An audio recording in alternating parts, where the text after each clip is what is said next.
What is up, Colorado? Welcome back to a new episode of Nuggets and Brews, where we talk Denver Nuggets and we get to drink delicious Colorado craft beer. What a beautiful, this is Saturday, right? A beautiful Saturday. I have my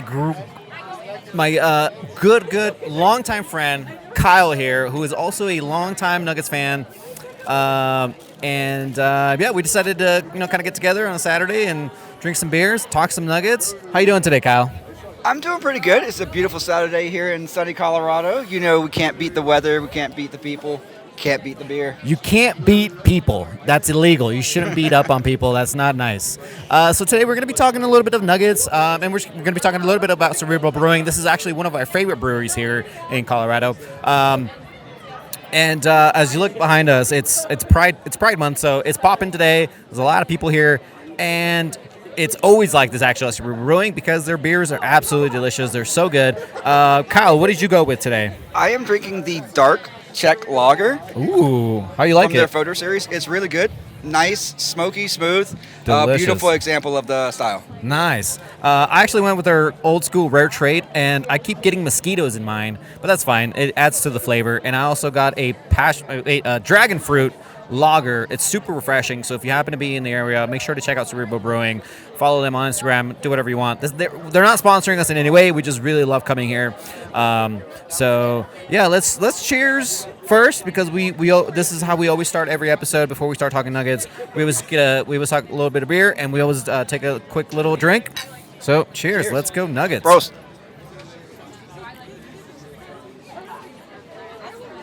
So we have two segments today. So it's been a while since we've actually kind of seen each other and talked about the Nuggets and stuff like that. And the first segment, we want to talk about the season. We want to talk about the season that was. Was it a success? What you liked about it? What you didn't like about it? What were some of your favorite moments? Things like that. So we just kind of want to reflect back on the season now that the season's over. We've had some time to, kind of reflect after such a devastating, playoff ending, Game 7. We've all kind of been through it. And so we've kind of had some time to reflect. We've kind of all had time to kind of look back and obviously look back at Game 7, but at the season that was. And segment 2, we're going to talk about, what are kind of some our a wish list, basically, of what do we want the Nuggets to be? What do we want the Nuggets to kind of look like moving forward? What are kind of some of the additions that we kind of want to see? So that's going to be, we're saving that for, we're saving the future for segment 2. So let's get right into it. Kyle, it's funny enough, you actually sit next to me.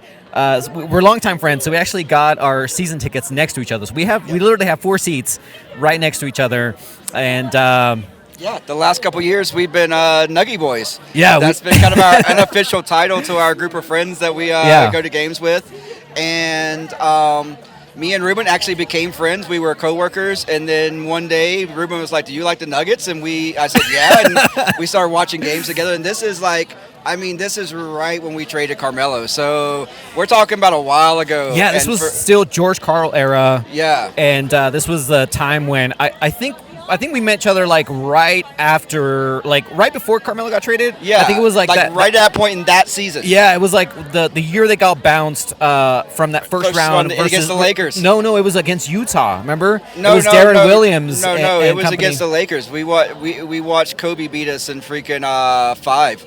We were down. We got that one game where Ty Lawson went off. The Utah series you're talking about, I believe, was the year before. Yeah, I think maybe we weren't hanging out as much that year. But yeah, you're right. Yeah, that was again another another Nuggets loss to the Lakers, and now the Lakers hate us because they got so much success against us, and now we're hey, we're. And then the next year after that, we set the season franchise record, and then lost to the Warriors in the first round. Oh my God, that was rough. On their ascension. I know. That was the rough. whole Iguodala conspiracy. That was rough. Do you guys remember that? When Iguodala literally...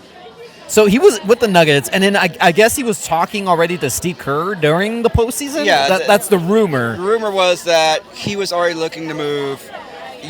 We very much know that he went to the Warriors literally that next season, that at that point, with being on the Nuggets, that he went to, apparently, quote unquote, went to the Warriors and gave them some of our game plans and defensive schemes and stuff on Steph Curry. What a cheater. Now, absolute cheater. But to be honest, that's all speculation. It's all speculation, and there's a lot of denials around that. Yeah.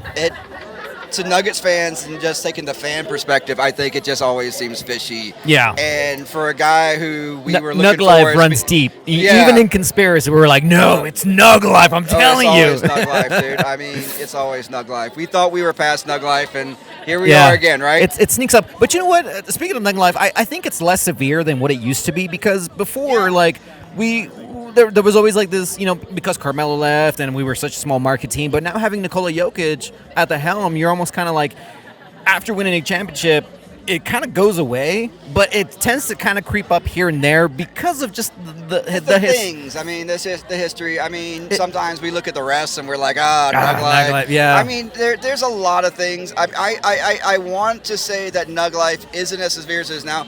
I don't think it'll fully go away. Like, this was the year I thought that, like, literally, this was the opportunity for it to go away. Yeah. This was like, if we want to talk about the topic of like how we feel about this year, my biggest feeling of this year is a missed opportunity. That's true. And like I said before, we're going to talk about the season that was. And, people are really easy to forget about the success because it is like those things of like, what have you done for me lately? But, what have you done for me lately is like the Nuggets are just coming off a championship. I mean, they're coming off one of the most dominating runs in postseason history. You go 16-4 to win the first title for a city that hasn't seen one since like the ABA days, and a lot of people not even then. The Nuggets never won a championship. I don't think. They won an NBA. They won an ABA championship, but that people don't count that, and people are like, oh, well, you never won one. Like, yeah, that's true. And so, to come off a championship, and let's keep in mind, like, to me, this year was totally a success to a certain level, right? Because you have to defend your title, and it's really hard to repeat. It really is. It's super hard to repeat.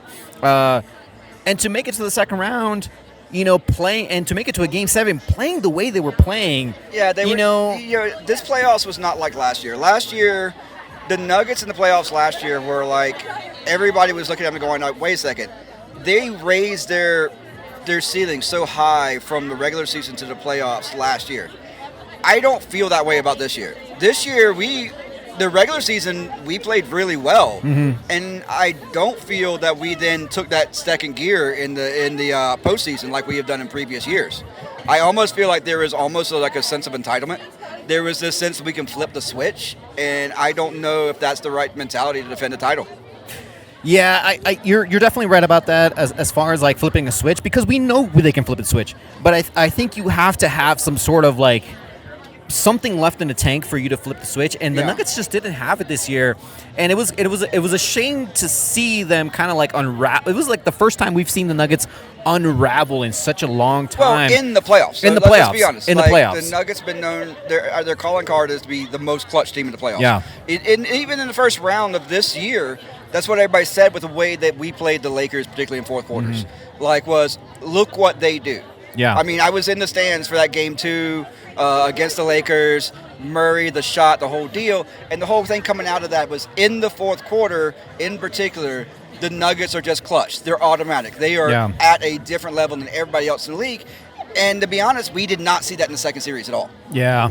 I mean, they did have clutch moments, and they did have, like, that championship caliber, like, rebound, because in that second round, I mean, the weird thing about this year, it was like, after the All-Star break, Nikola Jokic sends out that text to everybody, and it was like, it's go time. And I feel like they kind of like just bam, they immediately took off because they went like 13-3 right after the All-Star break, and they used so much energy. And it was great because Murray wasn't hurt during that period. And then Murray goes down. And it's almost like they kept sustaining. They wanted to go for the number 1 seed. Well, and we can rehash the San Antonio game too. And like we could have had the number 1 seed. We could have been a different side of the bracket. Yeah. Because it's the luck of the draw that if we didn't play the Timberwolves, because they appeared to be a team that was specifically built to beat just us. Yeah. Like they're not a championship team. They weren't built to be a championship team. They were built for this sole purpose of like, if we can beat the Nuggets. And that was, that was very apparent in the Western Conference Finals. Yeah. That once they beat us, that was their championship. Yeah. But I mean, there's so many what ifs when it comes to like, okay, how we finished the regular season. If we had overtaken OKC and we were on the other side, would we be in the conference finals or the finals right now? It almost begs the question, like, would the Timberwolves loss been inevitable in any like type of way? Because I don't believe that, just because me and you were at Game 7. Yeah. We saw the 20-point lead. We know that. But also, if they were that tired in a Game 7, we also saw the deluge, the utter sheer amount of missed open shots in that last quarter. That's true. That really would have changed the game. Yeah. I mean, let's not pretend that like it was like the Timberwolves were just beating the Nuggets up.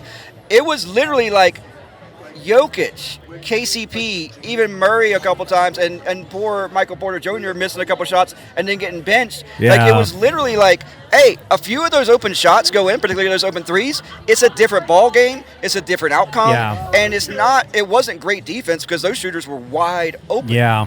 I mean, so it's a lot of what ifs this year. Yeah. And sometimes it comes down to that, especially after like. Because let's be honest, like from 2020 till now, the Nuggets have played so much basketball, and that's not including some of the FIBA basketball that some of these players have gone through. Yeah. So these Nuggets, we're a very international team, and so this Nuggets team, it just as how that has been constructed, and the deep playoff runs that they've had, this Nuggets team has played so much basketball, and you saw how gassed they were. Game 7, it was it was almost like blaring, like, oh my God, this team has no legs left after starting out so hot. And I feel you, and I agree with you about it. And this is why I believe this was a season of missed opportunity. Mm-hmm. We talked about Nug Life, right? This was the opportunity to eliminate Nug Life. Yeah. All year, the national media was like, this is the best team in the league. Yeah. All year, they saw us beat Boston twice. They saw us tie for the first in the record, the tie for first in the Western Conference. We were at that cusp of really taking that monkey off the back, really getting that recognition.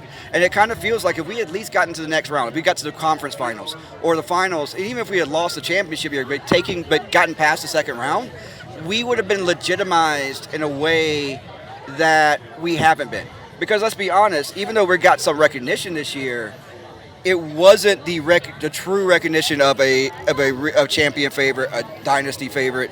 There was always this, just like, you almost felt like certain people were just out there waiting for the Nuggets to fail. Yeah. And kind of like we gave them that fodder now. Yeah. And that's where I see the missed opportunity, and we talk about Nug Life, stuff like that. This was the moment to really fully just completely get rid of that. Yeah. And we didn't, but it's not like we failed, right? I mean, It was a great season. We had some great moments. I mean, like, listen, for me personally, Jokic hitting that game winner in freaking Golden State. That was an awesome moment. That was one of my favorites for sure. And then I was there in the arena. Murray hitting that shot over Anthony Davis in Game 2 against the Lakers. That was awesome. That was beautiful. That was just, I won't give those moments up for anything, right? Yeah. But at the same time, those moments there's little sparks of joy, but it's not the same spark of joy like last year whenever you're literally hosting a trophy, right? Yeah, that's true. There's nothing like staying on parade, and we definitely didn't stay on parade this year like Jokic liked. But, if right now it feels like a bit of a failure as far as like not, continuing that, that legacy. But it almost feels like the Nuggets are already so far ahead of schedule. Because even last year, when they won it, I felt like, this is the year that we could win it if kind of things go right. And absolutely, things went absolutely right for the Nuggets. And even looking at it this year, it was like things still have to kind of break away. Because every championship team kind of has to have some sort of luck. And the Nuggets just kind of didn't have it this year. They just kind of didn't. Let's be honest, the West was tougher this year. And the West was a little tougher this year. The West wasn't as injured as it was last year, because last year there was a little bit of some teams that had some injuries. But also, this was the changing of the guard year. Let's be honest. LeBron gets bounced out. Curry doesn't make. Curry doesn't make it. KD gets bounced. Like, a lot of last year. And also, let's not forget the Clippers, a team that was constructed with super megastars. Couldn't even beat like Luka Doncic, who's basically been hurt. Okay, let's back up a little bit. Yeah. The Clippers, dude. The Clippers have been a super team for 5 years now. They haven't done anything. And they haven't done anything. So I don't really include them. At this point, are they even a story? I mean, really? Yeah. Like, is other than certain members of the media who want to, like live on so the legend of Kawhi, which is all it is right now, right? It's a legend. It's not a fact anymore. They're literally looking back, like, when did Raptors win their championship? 2019, right? Yeah. So they're looking at they're looking at 2019 and looking past those years, like, oh, Kawhi still have it. Kawhi is what, 30 that now? was a very talented team where he jumped into a great situation after a championship year in San Antonio. Yep. He has just not been the same when the team's been constructed around him, and he's been given kind of the reins. And to be fair, the teams he won championships with were headed by Popovich and Nick Nurse. Great coaches. And great all-around culture, too. But also coaches who set tones on their teams. Yeah. Who don't let divas be divas. That's true. And he kind of despite his personal discomfort and the reason he forced himself into LA and did all this stuff, he actually, as a player, thrived in those situations the way he has in LA, where he's had more free reign to kind of dictate just be honest, he dictates when he plays, when he doesn't play. Yeah. I mean, and let's be honest, the Clippers have been kind of this team of unanswered potential.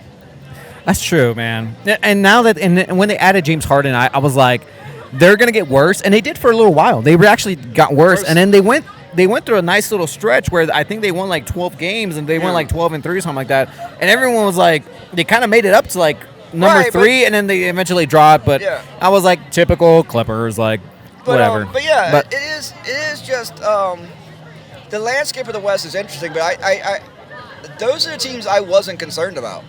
To be honest, it is the Nuggets, the Timberwolves, the Mavs, and for better or worse, OKC. Yeah. And I'm not gonna lie, in a couple years, San Antonio is gonna be a sleeping giant. Yeah. And, they are. The Nuggets have a window to do some very special things, but the competition has gotten harder. Yeah, they have. So looking back on the season, I feel like it was a success to a certain degree. Yeah. But what were some of your favorite moments that you can kind of recall right now that you were like, damn, that was awesome? Well, I mean, like I said, obviously the Jokic game winner, the Murray game winner. Let's not forget, Game 1 versus the Lakers, man. That was championship incredible. Raising banner. The best part of that. Are you kidding me? That was the best night of the season. Reggie Jackson breaking LeBron's ankles. Well, he didn't really break him. He literally stepped on his ankles and then he broke them regardless, seeing LeBron completely fall down and then Reggie just sink a shot. That was awesome. Great. I mean, the first in-season tournament game. Yeah, that one was weird. Where it was the Jokic and Luka duel, and Jokic came out on top. Yeah, and it was that was fun. That one was great. I mean, there's been so many great moments of this season. I would have to say, just individual plays that will live with me, just I've never seen anything like this. The Jokic inbound fucking reverse dunk alley-oop to Aaron Gordon. Oh, where the cameras couldn't even capture it because he did it so fast. It was just inbounded it. It was all the way on the other side of the court, and he just threw it to the rim, and Aaron Gordon catches it for this reverse lob dunk, and it's on an inbound. Yeah. That was so crazy. I'd never seen anything like that in in a game. I don't know, man. As long as the Nuggets are just so talented, and again, it just goes back to man, it's such a disappointment for them to go out in the in Game 7 and blowing the lead because they had such great moments, and this team is so great, and you hate to see such a great team go down the way they did. Yeah. But for me, I was obviously Game 1. Oh, you know, to me, I just wanted this game up because we were both there. The win at home against the Celtics, dude. Oh, that one was awesome. Was an amazing game. And there was so many. I was complaining. And another Aaron Gordon moment. The behind-the-head pass to Aaron Gordon for the dunk to seal the game. Damn. And then Aaron Gordon coming up on the missed layup, catching the ball off the rim back here and dunking it. Yeah. That was when everyone was in sync. That was when everyone was they were just going for it. And it was right in that stretch where right after Jokic had sent that text, and the Nuggets were just they were just steamrolling everybody. Yeah. That was great to see. But looking back at the season, awesome season. And, I can't wait to see what this team does next because they still have, like, their core locked up. It's going to be really interesting to see what happens with KCP. But even if KCP leaves, you still have Jamal Murray, Michael Porter, Aaron Gordon, Nikola Jokic. That's an awesome starting four. Level, I don't know that he will leave. I think, obviously it's the next segment. So there's going to be teams that are going to be willing to pay him and for him to opt out. Just like Bruce Brown and stuff last year. So but we could get Brucey back. Yeah, Bruce already got paid, so maybe he's already got paid, but he's already got moved from a different team. So maybe he gets that veteran minimum again, and teams are like, hey, you want to come back and win another one? So I mean, we know the affinity he had for the city, for the people, for the team, and also the one thing we miss about because people are always there. There's been a lot of people, in the media, and especially in Colorado, who are bringing up the bench, and it was like, oh, we miss Bruce Brown, and I get it to a certain extent. The bench just absolutely has to get better. Yeah, and statistically speaking, they were like better than last year. But the one difference I see with the bench last year and this year, it was one clutchness, but also that dogness that Bruce Brown brought was like. Just agree. That toughness, and you don't get that anymore with this young. This with is this where young I think core. the biggest difference was this year and last year is at the backup center position. We've been needing a backup center for like 4 years now. I know, but I kind of feel like we really missed Uncle Jeff. Jeff was the dog inside that we had last year we didn't have this year. Yeah. I don't question the dog in Peyton Watson. I don't question the dog in Christian Brown. Yeah. I don't question some of our perimeter defense when it comes to our backup unit, but having to keep Jokic out there, especially in the playoffs, for the entire stretches with the backups, or put Aaron Gordon going small ball against a big ball team, like not having that Jeff Green player that we've had the last couple of years, whether it's been Jeff Green. We need a little more veteranship. Whether it's been Paul Millsap. More leadership on the bench, something like sure. that. And I do feel like we have some, I feel like Reggie's a decent veteran, but I feel like, and I love DeAndre Jordan, what he brings to the culture. It's just hard to be it's hard to be a leader on a bench when you're just not scoring and when you're just not producing like Reggie Jackson and and also DeAndre Jordan just didn't really play this year, and we need big bodies. We need someone to kind of take the helm, and kind of no one really did it this year. Right. And I think that was the biggest issue with the bench this year. That's what I think is last year we had Jeff Green kind of took the leadership role. Bruce Brown did what he did, and Christian Brown was just out there being a dog. Yeah. And I think Christian Brown and I think Peyton Watson were out there dogs this year, but I don't think we had that dog inside. Yeah. Because as much as I like DeAndre, at this point in his career, he's just not that beast. Yeah. And let's be honest, I love Zeke, but he's gone. Zeke he's too passive in there. Yeah. Like he's very timid. Yeah. Just a timid big dude. It was like, guys, just go inside. I kind of felt like our lapses on the bench oftentimes was transition points, inside points, that then, because I often thought our perimeter defense on the bench was actually pretty decent. Yeah. The only times it was inefficient is when we started getting killed inside or killed in transition. Yeah. And then dudes would lose their assignments because they started cheating inside. Yeah. But if we had a Jeff Green, if we had somebody like that in there, maybe we wouldn't have had some of those. Just an extra smart big body because the Nuggets are a smart team, and I think they rely a lot. Jokic got gassed a lot in these playoffs because we didn't have that backup. He couldn't get the rest he needed. No. Man. And we didn't have that second big at times that we ran last year. Like, I mean, when we played the Timberwolves last year, there were times on the bench moments where we were running Jeff Green and Jokic. Yeah. So it almost acted as a counter to them running Kyle Anderson and Rudy Gobert, or two bigs at Joker if we had two bodies. Now, Aaron Gordon's big, but he's not that kind of big. Yeah, he's strong, but he doesn't have that size of just being able to put his hands up and just. Yeah, but he needs rest too. Yeah, and so when he's off the court, we really don't have that second kind of big body to put in there alongside Jokic. So now that we've gone over some of these things that from the season that was, we're gonna talk a little bit about the bench and kind of what we kind of want, because the starting five is either gonna be there or they're gonna be less by one. But either way, I think the starting five is going to be good. Whether whoever steps into that KCP role, whether it's Christian Brown, Peyton Watson, whoever it is, I think they're going to be fine. But we're gonna take a quick break, and we're going to talk about what are kind of some things that we want to look forward to. What are kind of some things that we would like to see the Nuggets do. They're very limited in the amount of like transitions that they can make in the offseason. And I think we should kind of look ahead, because the future is still bright for the Denver Nuggets, and the Denver Nuggets they're still primed. As long as they have Nikola Jokic, I think the Nuggets are always going to be championship contenders no matter what. So we're going to talk about the future. Oh, yeah, we definitely have to talk about some of Josh Kroenke's comments and the messages coming from the organization and stuff like that, because I think there is a conversation around the legacy of Jokic, what he's owed from the team and everything. And so I do think that's an important I think there's some important clues out there for how particularly the organization is going to approach the next couple years. Yep.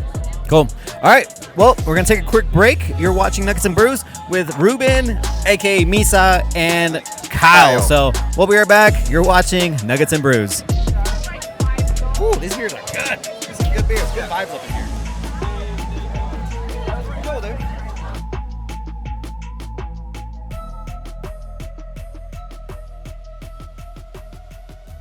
What is up, everybody? Welcome back to Nuggets and Brews. Thanks so much for tuning in today. We're here at Cerebral Brewing. We're having some beers. I'm your host, Misa, and I'm here with my great, awesome, longtime friend, Kyle. We were just talking some Nuggets. We were talking about the season that was, what we liked about it, what we didn't like about it, and a little bit about Game 7. But here we are.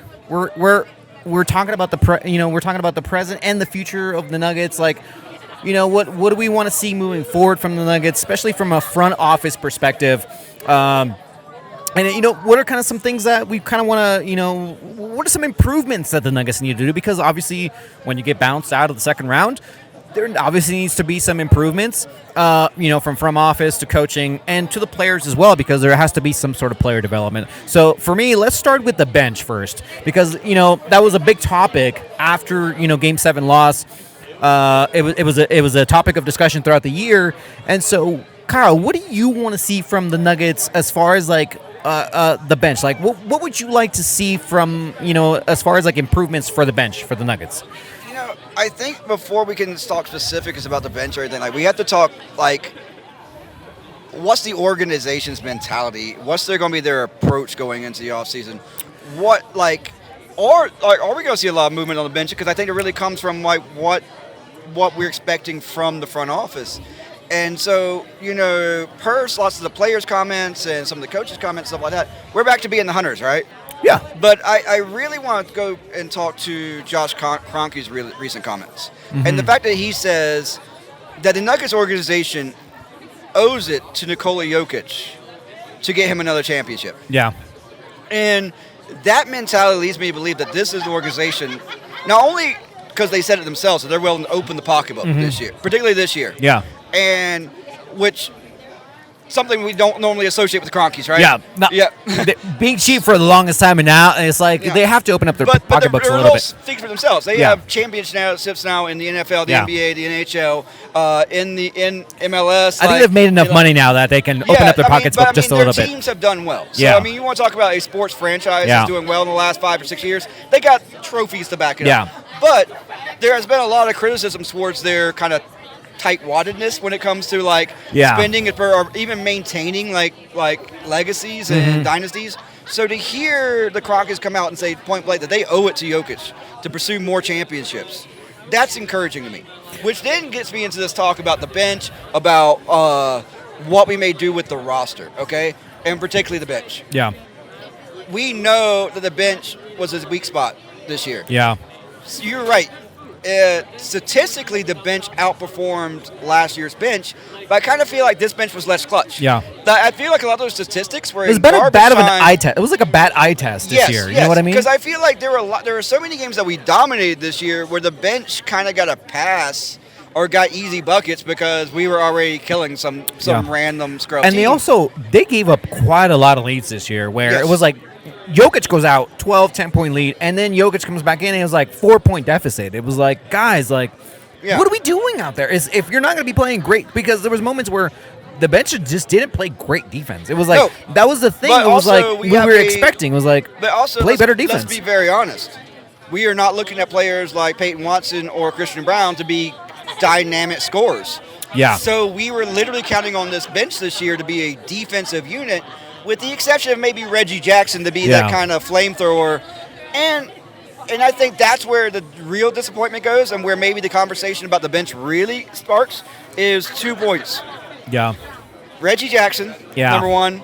And then what do we do as a backup for Nikola Jokic? Because that is a glaring weakness in the Nuggets right now, is the backup center position. Like, Jokic cannot get any rest in the playoffs because we have no semblance of a backup on the center position. And I don't mean like, okay, somebody that plays like Jokic. I mean somebody who can just be a big body that goes in there and doesn't lose this inside presence for the minutes Jokic is out. There's definitely this weird dynamic with Michael Malone and how he runs the bench, where he'll leave Nikola Jokic with the bench, right? He'll leave with 4 other bench players, and sometimes it works, sometimes it doesn't. But what it needs to happen is, like, you have to get a backup center, no matter what. Yeah. But there has to be 2 identities with when Nicola's out there and when the bench is out there, because there has to be 2 different styles of play. You can't replicate Nikola Jokic. Exactly. You can't replicate his smartness. So you have to create 2 different identities, and you're gonna have to create a different type of offense. That could be an advantage for the Nuggets. That could be a different look that the Nuggets can throw at teams. Mm-hmm. But we just haven't done that effectively for the last couple of years. No. And I kind of believe that, like we talked about in the first session, that the presence of Jeff Green and Bruce Brown last year made up for that. Yeah. And it wasn't like the bench was amazing last year.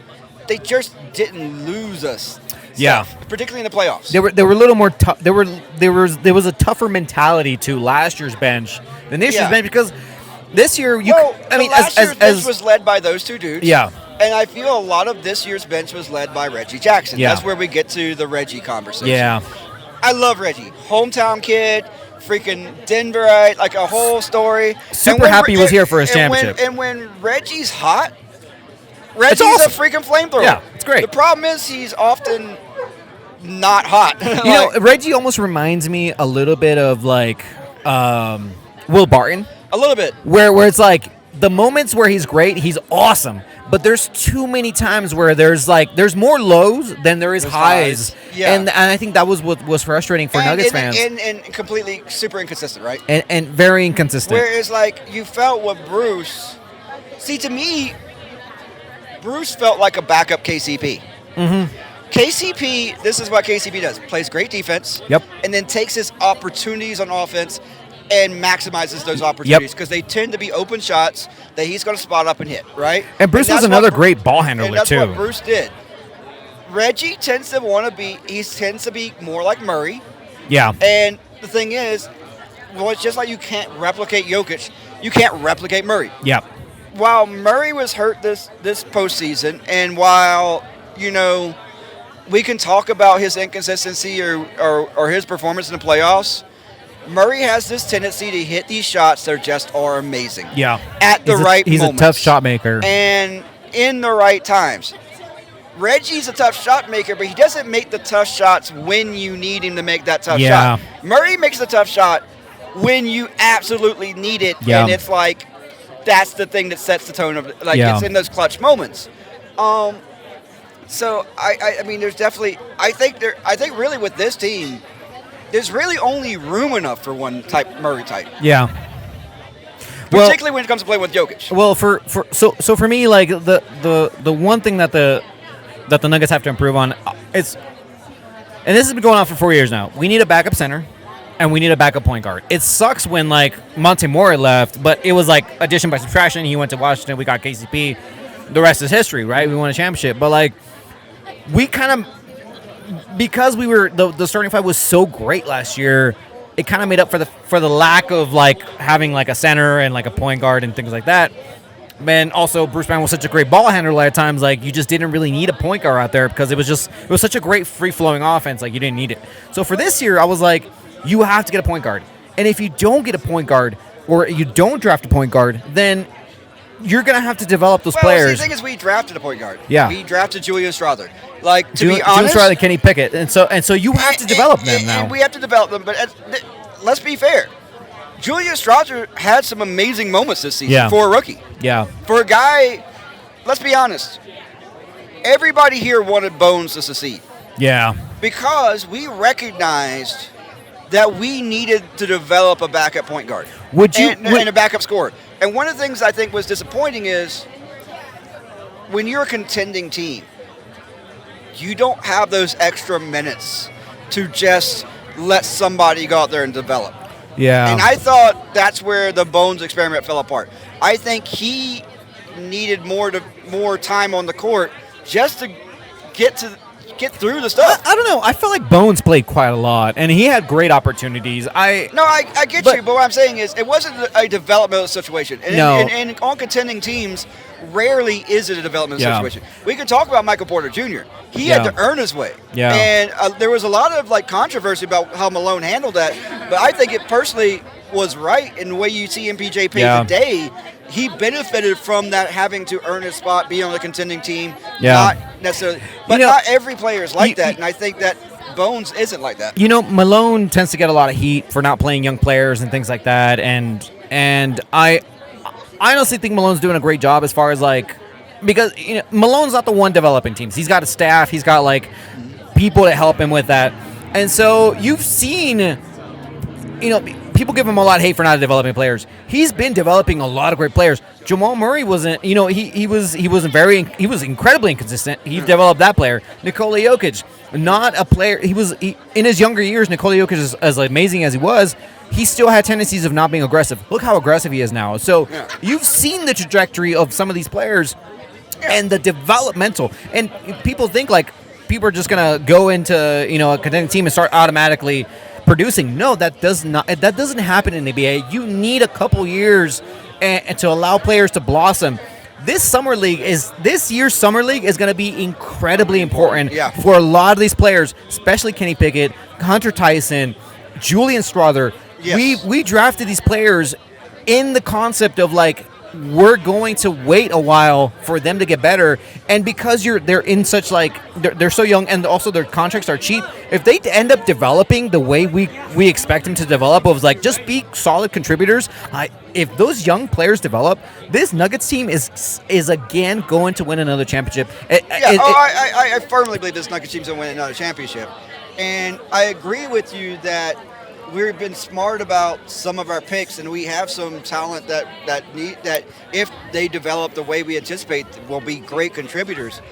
I think too, what the conversation comes to is the expectation of contribution on a contender is different than the expectation of a contribution on a non-contender. Yep. As much as I love Wemby, the good thing about him being on the Spurs is he gets to play through all the rookie crap. He gets to learn from his mistakes immediately. Exactly. And a lot of the young players on the Nuggets, they can't make mistakes. Because as soon as they make a mistake, they have to come out, because we're chasing a championship. We're not in the let's develop young players for a future championship mode. Do you feel because of Dallas' success as a 5 seed, do you feel like a top seed is needed for the Nuggets, next year? Not really. I think the playoffs are always about matchups. That's true. So I honestly do. And I think that, so let's say we had beat the Timberwolves. Mm-hmm. We're a bad matchup for Dallas. Yeah. And I think they got nobody for Nikola Jokic to guard him. Or Gordon on the inside. Nope. It would be a completely different series. Because, and I'm not trying to project. I'm not trying to say the Mavs are bad or anything like that. But the playoffs is about matchups.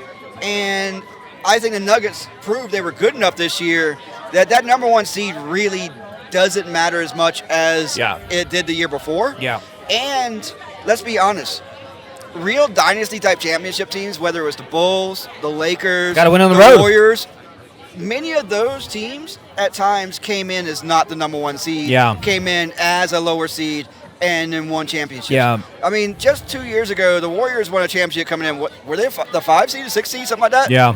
And so you can't look at it seeding it, especially in a tight West.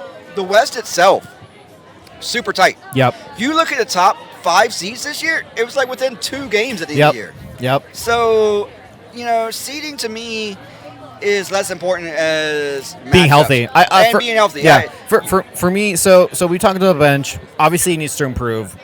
both kind of both agree. You need to get developmental players. Hopefully, the players that we have now are willing to develop. And we need a backup center, one way or another, and we need a backup point guard. So those are like the two glaring things for the bench. Let's move to the starting five because the KCP dilemma it's looming, and it's a big question. For what happens, and the closer we get to the draft, the closer we get to Summer League, that's going to be the topic of conversation here. Do you feel like KCP is going to stay or go? I personally feel like he's going to stay, and this is why. He fits the culture well. He's found success here. He already knows what it's like to leave a championship team when he got left from the Lakers and go to, quote unquote, a team that can pay better, or let's be honest, he got traded from Lakers, but he got other contracts after that trade before he got back to the Nuggets. KCP knows what it means to not be on a contender. Yeah. Okay? I think KCP also realizes that his role in this team suits him so well. Yeah. Now, let's be honest. Bruce Brown would have stayed last year if the money was literally within the range. Yeah. From everything I know about the Bruce Brown situation was, we could have gone up to $12 million, which is the max. Yeah. If everything that was projecting out there was the most he was going to get was 16. We were $6 million short because he got a 2-year. Well, no, it was way worse. He got 2 years, $45 million. Oh wow, damn. Or no, 40. We're way off. No, it was. So yeah, I was about. So what I'm saying is per year. I'm saying is so he would have gone paid 20, but we could only give him 6 or 12. Over 20. We were about 6 million short. Generally, the consensus was that if it was in the normal range that everybody expected from him, he was going to stay for a championship run. Yeah, that would have been awesome. But the offer from Indiana came so far above that it was It's wild to think that Indiana wanted him so bad, and then just got rid of him so quickly. It's damn, you didn't give him time to develop with the team, But whatever, that's their problem. It kind of suited them because they ended up going to the Eastern Conference. Everybody plays great with Jokic. Yeah, that is true. The Nuggets, that's the other thing, too. We talked about the bench. We talked about things we've done in the draft, the summer league. But free agency this year for the Nuggets is where I'm really looking at stuff. Yeah. And I'm looking at, so you're talking about, the KCP limit. I'm going back to, Reggie Jackson. Yeah. I'm going back to some of these other players. Well, so much as, what players are we considering cutting to freeze cap up to sign free agents? Yeah. Because I would love to see a Bruce Brown come back now that he's kind of out there in the wastelands and he's not satisfied with where his career is going. Well, I would love to see there's a couple young players in the league. There's a point guard in Atlanta that I forget his name right now that I really think would be a nice target. There's a few young players on teams that aren't performing as well that I could be good free agent bench signings for us. There's definitely going to be quite a lot of veteran minimums, and giving the aura of the Nuggets and how they perform and seeing if I'm a player outside looking in, I'm damn, that Nuggets team, they're looking good, and I can actually be I'm chasing a ring. I've already made my money in the years. I feel like this year there's going to be a lot of players looking at the Nuggets is I don't care about the veteran minimum. As long as, obviously the Chronicles would be hey, we'll give you some incentives here and there. I mean, the wildest thing is, could you see a Westbrook here? Dude, I would love Westbrook here. Are you kidding me? Because, he's such an energy guy off the bench. At this point, that's what he's doing. He's just coming off the bench. I don't break it all up. Just play awesome defense, Westbrook. You'll be awesome here in the Nuggets. I don't know if he's a free agent or a restricted free agent. I know that he's a free agent. Yeah, I think he's a free agent. But so, I could, swap Reggie. We need a dog on this team. We need some of our young players on the bench and pull him to the bench. Mm-hmm. I could see. He already did accept a bench role with the Clippers. Exactly. Why wouldn't he accept the one here? And on the Lakers. Yeah. For the idea of chasing a championship, could somebody? And I'm not saying him particularly, although I would love it. Yeah. But I just threw that out there. It's is there a vet like that who's already accepting a bench role, willing to come chase a championship here? I think so. I think there's definitely going to be quite a lot of free agents that are looking at Denver, and they're going to be not there. There's going to be those players they've already made their money. They're already ring chasers, but there's also players that are going to be willing to kind of take a little bit of pay cut to improve their profile for later years, because there are players that are like, that's the thing is like, are we chasing one of these young, hotter players that could eventually rotate into a starting role? Yeah. Or are we thinking KCP's coming back, let's get a veteran on the bench like what we just talked about and say, let's run it back next year, get a championships next year, worry about the future later. If KCP, so this is the way I see it. If KCP comes back, right? If he opts in, awesome. We have our starting 5 again. So what that does for the Nuggets bench and for the free agency is obviously you're going to have to sign some veterans and things like that, cheap contracts.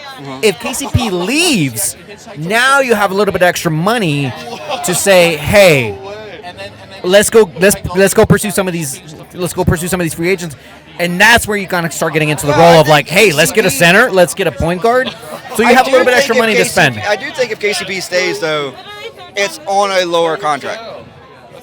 I do think KCP is one of those players that some other teams may offer a decent amount of money. I'm not sure he projects the same way Bruce Brown did. Yeah. And the reason I say that is his age. Yeah.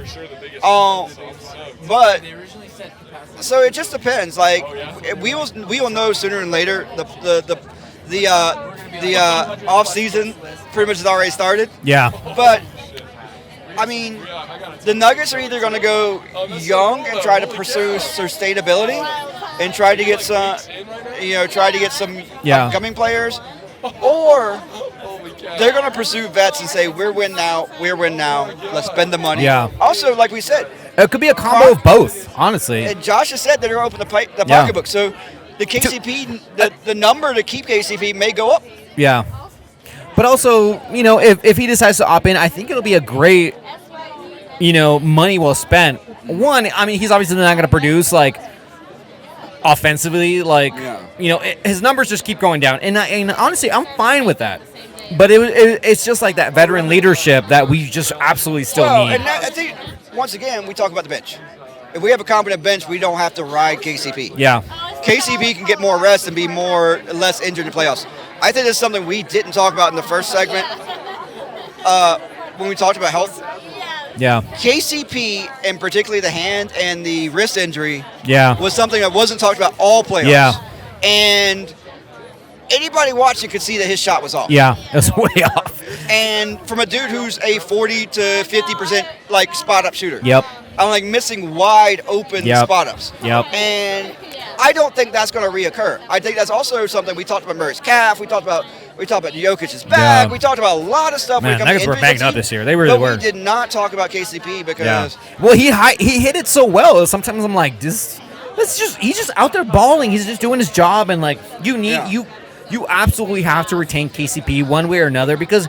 Listen, this starting 5 was the best starting 5, and they had the best point differential. It didn't across the league. Better than the Celtics. Better than the Celtics. It didn't matter who was out there. This Nuggets starting 5 was the best starting 5 by a fucking mile. Up until the second round of the playoffs. Up until the second round of the playoffs, and then that's when you saw like we're gas and stuff like that. So. KCP, number 1. Just re-sign him. Like, screw it. Go away. I agree. Pay that luxury tax. I agree. Don't mess with the chemistry. Don't mess with the chemistry. Absolutely. You're absolutely right. But I do think there's there needs to be new life and new help on the bench. That is true. I absolutely would say do not get rid of Peyton Watson.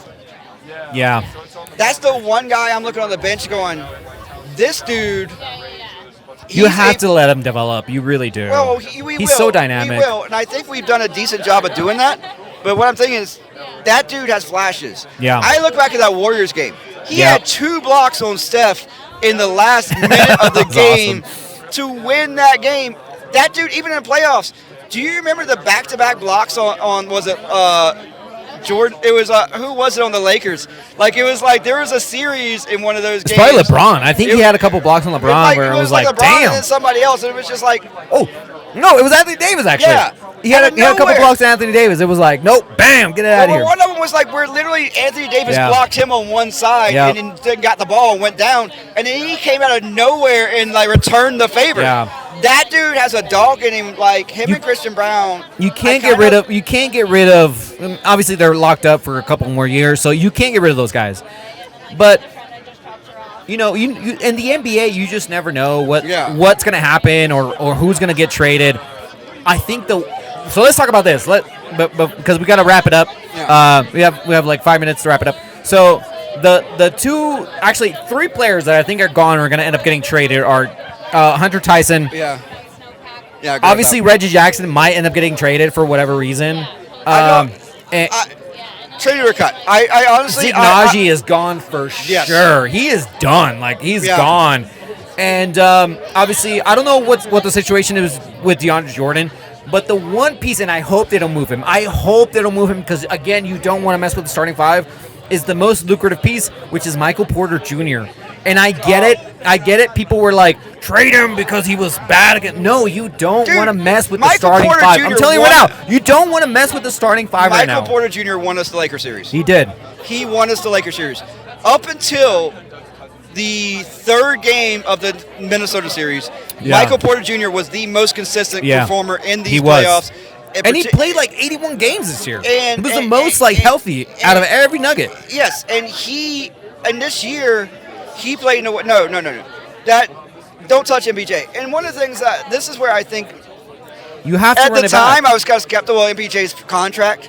I think right now it makes it's it a great contract. Is because it makes it prohibitive for it to move him. Yeah. Because he has such a big contract, it's gonna be hard for some other team to swallow that contract for a player that may not be a number one. And also, it's hard to replace shooting. And granted, we've seen Michael Porter continue to ascend. The higher Michael Porter ascends, the better the Nuggets are going to be.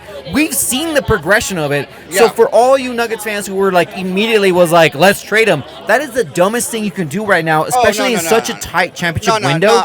Don't do it. I definitely was not one of those fans. I literally, after the season, was the one dude that I was most impressed with this entire season and was we're adamant that we have to keep is Michael Porter Jr. Yeah. Michael Porter Jr., I'm sorry, you can't judge him on one game. No. You can't judge him on a series. Well, even, dude, he was awesome. He kept us in the early games in that series when nobody else was showing up.